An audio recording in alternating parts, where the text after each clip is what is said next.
À la fin de septembre 2025, un plan de paix en 20 points surgit, porté par Washington et Tel Aviv, acclamé comme la feuille de route définitive pour Gaza.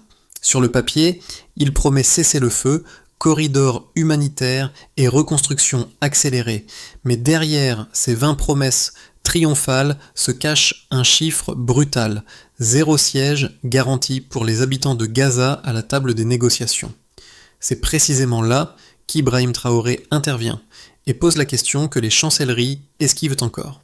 Comment parler de paix quand ceux qui en paieront le prix n'écrivent pas une ligne du texte? Et si ce décalage entre chiffres et voix était le vrai cœur du problème? Le débat qui s'ouvre, après l'apparition du plan de paix en 20 points, ne se limite plus aux intentions affichées par ses concepteurs. Ce texte, censé apporter une stabilité durable et mesurable, une promesse de 11 mots, s'inscrit désormais au centre d'un enjeu beaucoup plus vaste, celui de la légitimité politique. Car si la reconstruction peut être financée, et si le cessez-le-feu peut être surveillé, rien ne garantit que la paix puisse durer sans l'adhésion réelle du peuple de Gaza. C'est ici que surgit la faille que beaucoup n'avaient pas anticipée, une faille que certains diplomates commencent à qualifier de silence structurel. Et ce silence devient un obstacle stratégique. Comment un accord peut-il prétendre remplir sa mission si ceux qu'il concerne directement restent absents des délibérations, absents des mécanismes électoraux, absents même des débats sécuritaires? C'est la question qui commence à fissurer l'apparente unanimité internationale. Le premier retournement apparaît dès que les diplomates examinent attentivement la structure réelle du plan. Parmi les 20 points annoncés, aucun ne mentionne un mécanisme clair d'autodétermination. Cette absence, une seule ligne manquante mais déterminante, agit comme un révélateur silencieux. Et c'est à partir de cette omission que se met en place une chaîne de conséquences que peu avaient anticipé. Dans son analyse préliminaire, adressée à l'Union africaine, Ibrahim Traoré souligne que la planification humanitaire, même lorsqu'elle est généreuse, ne peut pas compenser l'absence de participation populaire. Le plan promet aide immédiate, dispositif de reconstruction et supervision internationale, mais ne dit rien sur l'autorité dirigeante locale, rien sur un processus électoral, rien sur le contrôle interne de la sécurité. Dès lors, chaque point qui semblait solide perd peu à peu de sa cohérence, comme si une architecture élaborée reposait soudain sur un pilier manquant. Cette faille structurelle entraîne un second effet, le risque que la reconstruction devienne une gouvernance conditionnelle, dépendante d'acteurs extérieurs plutôt que du mandat des habitants de Gaza. Traoré ne formule pas une accusation frontale, il construit un raisonnement juridique mesuré, montrant comment un accord dépourvu de consentement local peut glisser, presque mécaniquement, vers une intervention prolongée. Cette analyse, discrètement transmise aux États membres de l'Union africaine, transforme la position du Burkina Faso en point de bascule dans le débat. Le troisième maillon de la chaîne se manifeste lors de la réunion à huis clos, qu'il convoque avec ses conseillers.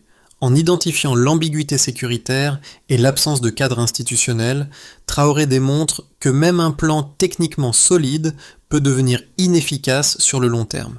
Ce constat, repris par plusieurs délégations non alignées, amorce une recomposition diplomatique. Et dans ce mouvement, une question s'impose encore plus fortement qu'auparavant. Comment garantir une paix durable lorsque les voix les plus concernées sont tenues à l'écart du texte censé définir leur avenir?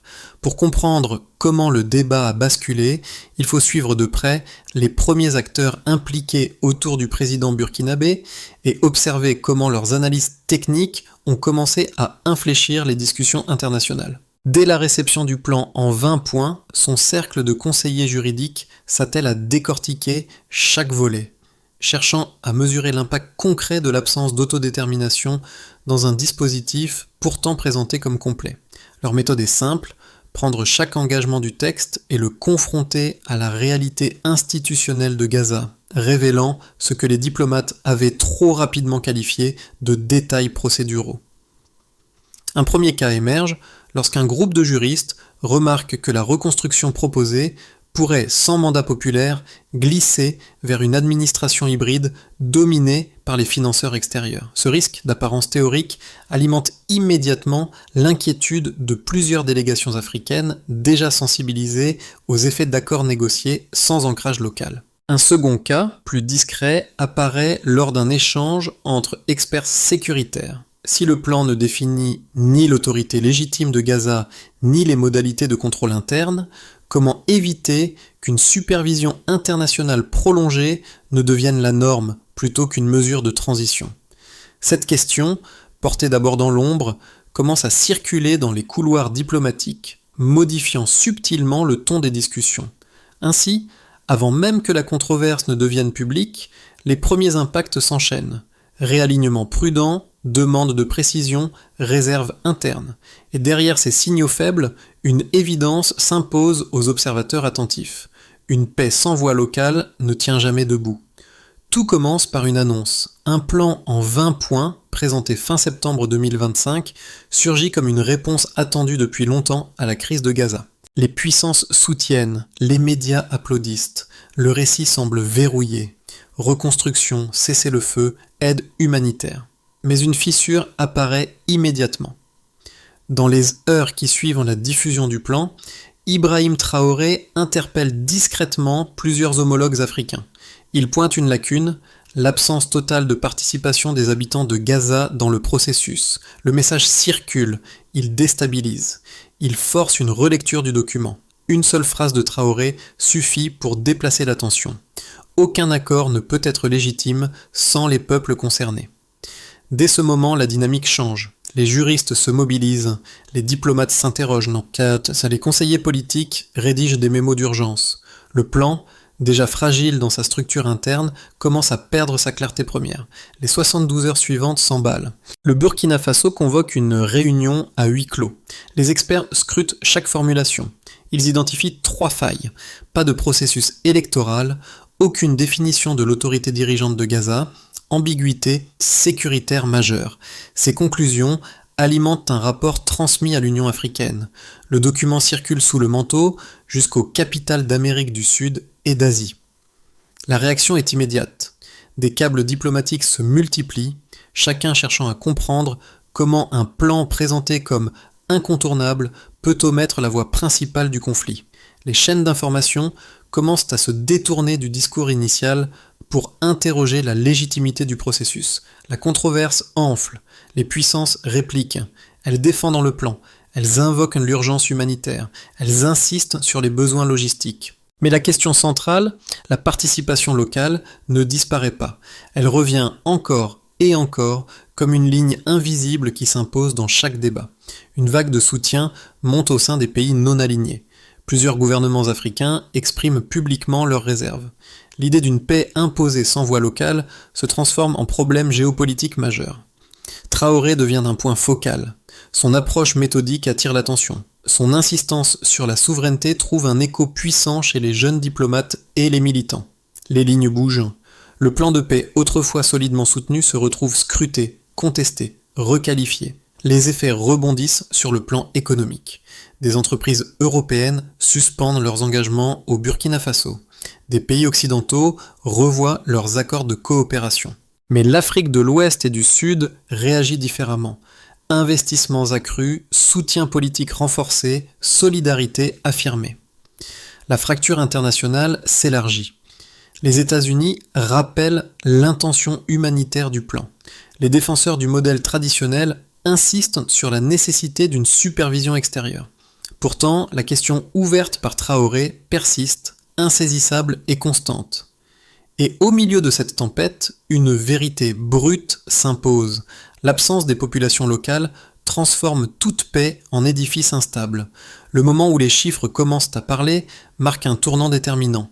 Ils ne décrivent pas seulement l'impact des prises de position de Ibrahim Traoré, ils mesurent la façon dont l'équilibre diplomatique glisse progressivement vers une remise en question profonde du plan en 20 points. Et lorsque les données émergent, les discussions changent de nature. Ce ne sont plus des opinions, mais des variations mesurables qui redéfinissent les rapports de force. Le premier indicateur provient des médias internationaux. Le volume d'articles consacrés aux implications géopolitiques du plan augmente de 40% en 3 semaines. Cette hausse soudaine montre que la critique portée au cœur du débat ne peut plus être marginalisée. Elle signale que l'attention mondiale bascule vers la question de la légitimité politique. Cette montée brutale de la couverture médiatique crée un environnement où chaque État doit réévaluer sa position publique, sous peine d'apparaître déconnecté de l'évolution du débat global. Le second chiffre touche l'économie. Les exportations du Burkina Faso vers l'Union européenne chutent de 15% en un mois. Cette baisse immédiate reflète la rapidité avec laquelle les tensions diplomatiques peuvent se traduire en risques commerciaux. Elle révèle comment un désaccord politique peut produire des effets économiques directs. Cette contraction, bien que préoccupante, sert malgré tout d'indicateur sur la détermination du Burkina Faso à maintenir une ligne diplomatique indépendante, même sous pression. Le troisième indicateur suit une tendance inverse, mais tout aussi significative. Les investissements en provenance d'Afrique de l'Ouest et du Sud augmentent de 12%. Cette progression confirme que la position défendue par Traoré trouve un écho auprès des États qui valorisent la souveraineté populaire. Elle montre qu'un soutien alternatif peut émerger hors des circuits diplomatiques dominants. Ce mouvement financier ne compense pas totalement les pertes imposées par les partenaires traditionnels, mais il ouvre une brèche géopolitique nouvelle fondée sur la solidarité régionale. Ces 3 données, mises bout à bout, dessinent une courbe composite, montée de l'attention globale, pression économique occidentale, réajustement africain. Elles permettent de comprendre pourquoi le débat ne peut plus revenir à son point de départ. Les diplomates non alignés s'appuient sur ces variations pour étayer l'idée qu'une paix dépourvue de participation locale n'est pas seulement problématique sur le plan moral, mais également instable sur le plan stratégique. Traoré, quant à lui, utilise ces chiffres comme leviers argumentatifs au cours de ses consultations bilatérales. Son approche ne repose pas sur une dénonciation frontale, mais sur la démonstration qu'un processus inclusif produit moins de volatilité. Les données économiques et médiatiques deviennent ainsi des outils pour convaincre, non pour condamner. Et au fil des réunions, un constat se renforce. Lorsqu'un plan ignore les populations concernées, le système international encaisse les secousses avant même que la mise en œuvre ne commence. Pour saisir toute la portée du débat, il faut d'abord rendre justice aux arguments des grandes puissances et comprendre pourquoi leur position initiale semblait, sur le papier, incontestable. Leur premier argument repose sur l'urgence humanitaire. Selon elles, un plan en 20 points, articulé autour de la reconstruction, du cessez-le-feu et d'une aide massive, constitue la réponse la plus rapide pour stabiliser Gaza. L'objectif affiché est clair: neutraliser la violence, rétablir les infrastructures vitales et éviter que la crise ne s'aggrave. Dans cette perspective, la supervision internationale est présentée comme un gage de sécurité et d'efficacité, notamment dans un territoire où les institutions locales sont fragilisées. Le deuxième argument, souvent moins explicite, s'appuie sur la nécessité d'un cadre multilatéral solide. Pour les défenseurs du plan, inclure des acteurs régionaux et des alliés occidentaux garantit une coordination cohérente, évite les chevauchements d'initiatives et assure la continuité des engagements financiers. Ils affirment que la participation locale peut être intégrée ultérieurement, une fois la situation sécuritaire stabilisée, mais qu'elle ne doit pas retarder les premières étapes du processus de paix. Face à ces deux positions structurées, la réponse critique ne se limite pas à une opposition idéologique. Elle s'appuie sur des données concrètes, déjà observables dès les premières semaines.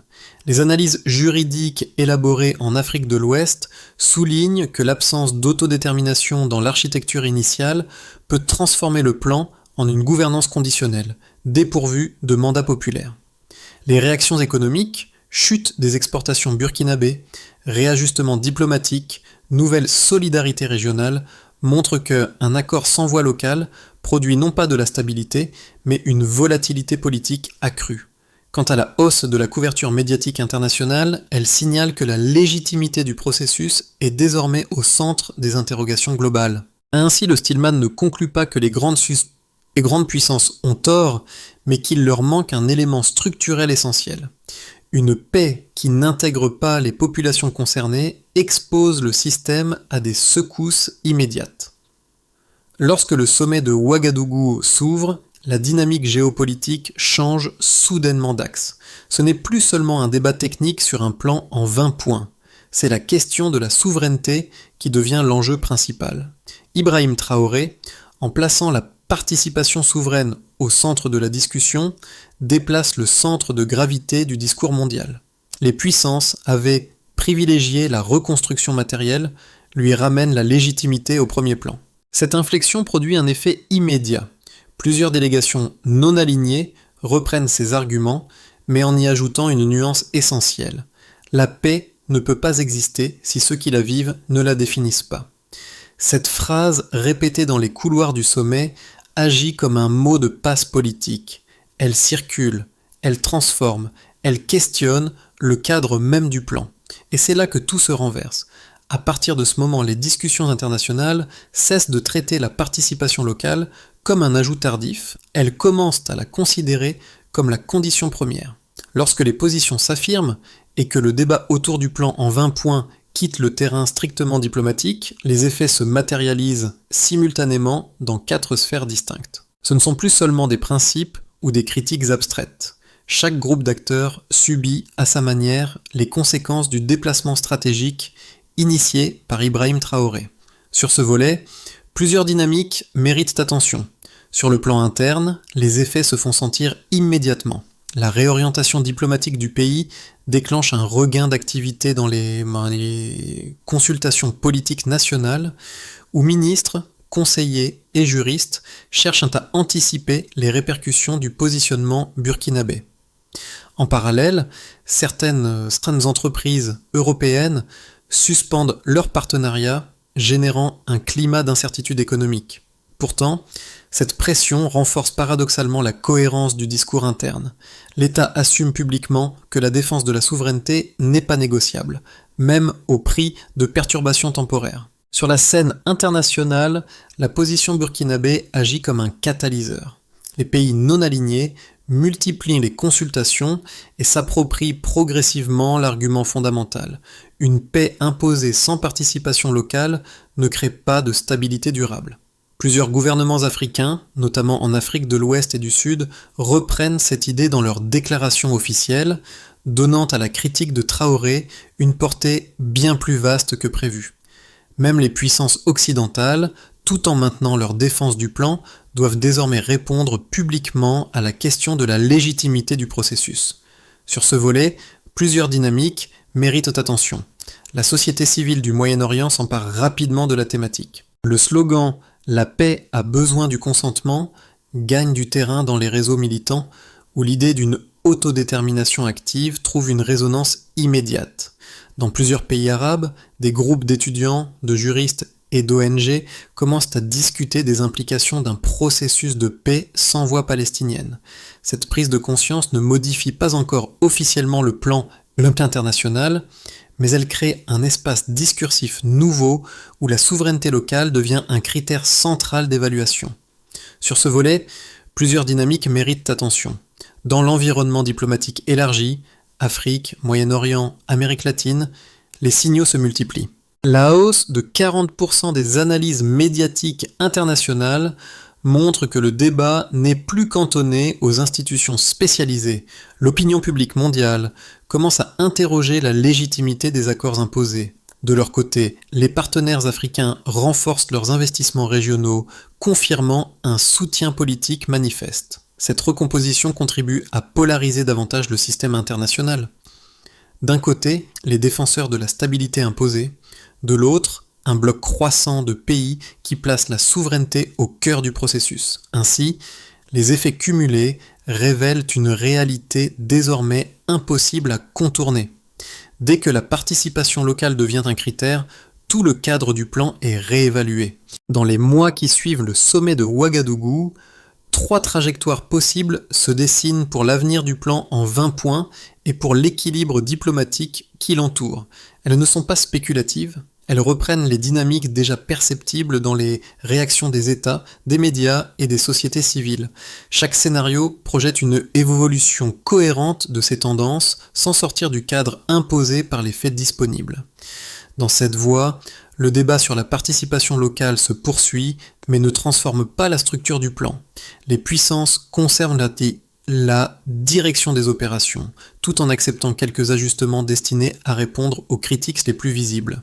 Les pays non alignés renforcent leurs contacts sans parvenir à modifier réellement le cœur du dispositif. Gaza reste sous une supervision internationale majoritaire, et la question de l'autodétermination demeure repoussée à plus tard.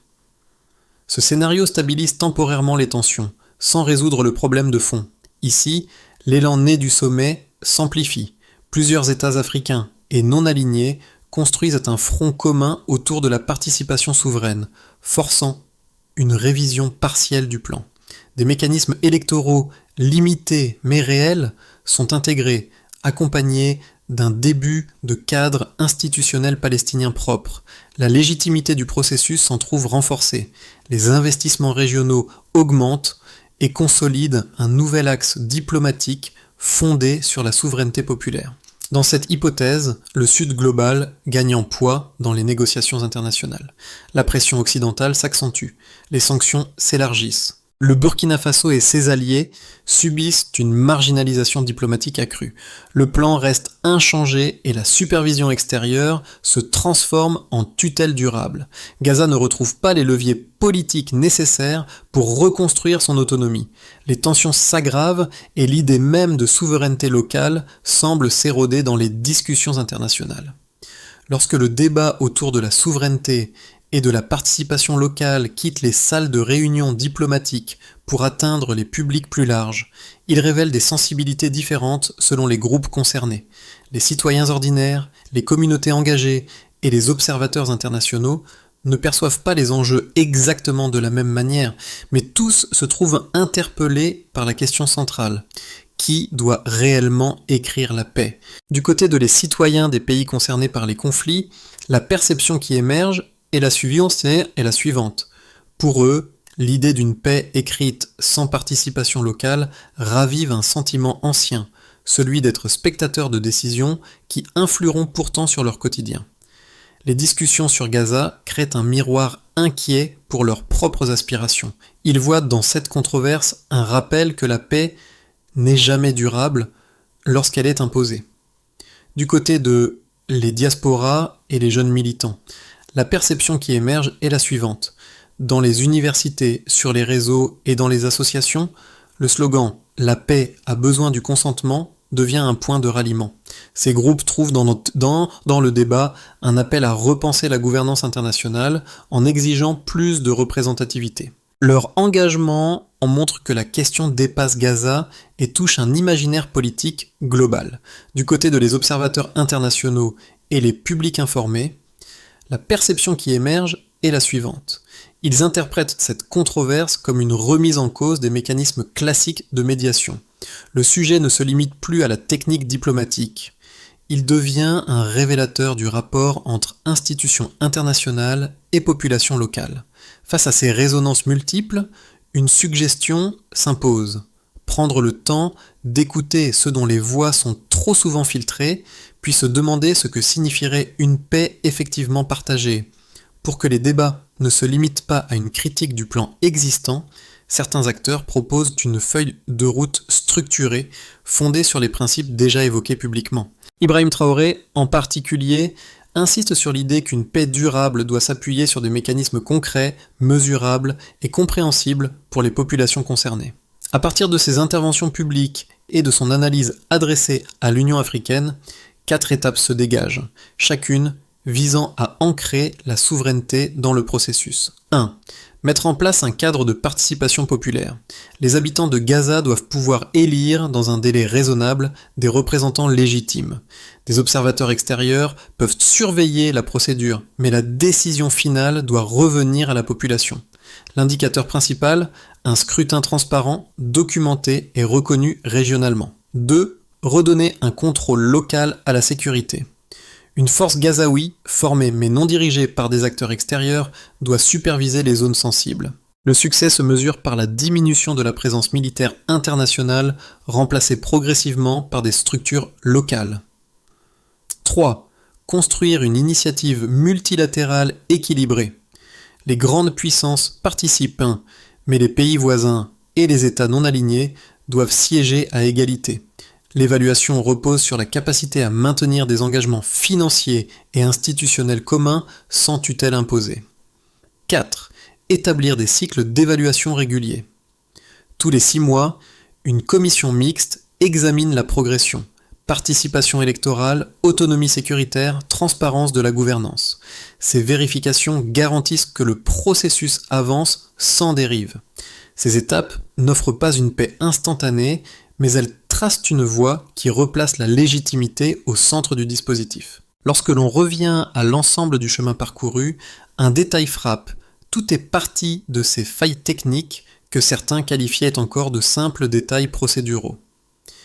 Ce motif, déjà perceptible dans les premières analyses juridiques, ressurgit ici comme un fil rouge. Ibrahim Traoré, en refusant de traiter ses absences comme de petites imperfections, a rappelé qu'un accord de paix se construit d'abord sur la cohérence intérieure de son architecture. Ce ne sont jamais les promesses spectaculaires qui déterminent la durabilité d'un processus, mais les mécanismes invisibles qu'il relie patiemment. À mesure que le débat s'est étendu, du Burkina Faso aux capitales non alignées, puis jusqu'aux discussions médiatiques internationales, la même vérité se précise. Ignorer les fondations démocratiques d'un texte revient à fragiliser tout l'édifice. Ce constat, repris dans plusieurs cercles diplomatiques, donne à l'intervention de Traoré une portée plus profonde que prévu. Et au cœur de cette trajectoire, une phrase s'impose, nette et irréfutable. La paix échoue sans légitimité locale. Alors que les débats internationaux poursuivent leur cours, une idée simple demeure. La paix ne peut s'installer durablement que lorsqu'elle trouve un ancrage dans les voix qui la vivent. Cette notion, désormais discutée dans les forums, les universités et les espaces citoyens, dépasse largement le cadre du plan en 20 points. Elle touche à ce que chacun perçoit comme un principe fondamental. La justice ne se décrète pas, elle se construit avec ceux qui en portent les effets. Les discussions autour de Gaza rappellent aussi que chaque société, même éloignée du conflit, peut réfléchir à la manière dont elle conçoit la souveraineté, la représentation et la participation. Les débats publics deviennent alors un lieu où se mesure notre capacité collective à reconnaître la valeur des voix locales. Pour continuer cette réflexion, il peut être utile de partager ces questions, d'en discuter, d'interroger les modèles existants, et surtout de se demander: qu'est-ce qu'une paix réellement choisie ?